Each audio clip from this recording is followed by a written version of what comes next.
Russia Ukraine போரை முடிவுக்கு கொண்டுவர அமெரிக்க அதிபர் டிரம்ப் மற்றும் ரஷ்ய அதிபர் விளாடிமிர் புதின் ஆகியோர் சவுதி அரேபியாவில் சந்தித்து நாளை பேச்சுவார்த்தை நடத்தவுள்ளதாக தகவல் வெளியாகியுள்ளது. ரஷ்யாவுக்கும் உக்ரைனுக்கும் இடையே சுமார் 2 ஆண்டுகளுக்கு மேலாக போர் நீடித்து வருகிறது. இந்த போரை முடிவுக்கு கொண்டுவர பல்வேறு நாடுகளும் முயற்சித்து வருகின்றன. இந்நிலையில் ரஷ்ய அதிபர் புதினுடன் அமெரிக்க அதிபர் டொனால்ட் ட்ரம்ப் கடந்த 13ஆம் தேதி தொலைபேசியில் பேசினார். அதைத் தொடர்ந்து தனது சமூக வலைதள பக்கத்தில் பதிவிட்ட ட்ரம்ப், உக்ரைனுடனான போரால் பல லட்சக்கணக்கான உயிர்கள் பலியாவதை நிறுத்த வேண்டும் என்பதை இருவரும் முதலில் ஒப்புக்கொள்ள வேண்டும், இருவரும் ஒருங்கிணைந்து செயல்பட ஒப்புக்கொள்வோம் என்றும், அமெரிக்காவுக்கு புதினும் ரஷ்யாவுக்கு நானும் செல்ல ஒப்புக்கொண்டுள்ளோம் எனவும் தெரிவித்திருந்தார். இந்நிலையில் சவுதி அரேபியா ரியாத் நகரில் ட்ரம்ப் புதின் இடையேயான சந்திப்பு நாளை நடைபெறவுள்ளதாக தகவல் வெளியாகியுள்ளன.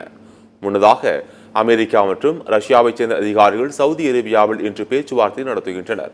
இந்த பேச்சுவார்த்தைக்கு பிறகு போர் நிறுத்தம் குறித்து அதிகாரப்பூர்வ அறிவிப்பு வெளியாகும் என தகவல் தெரிவிக்கின்றன.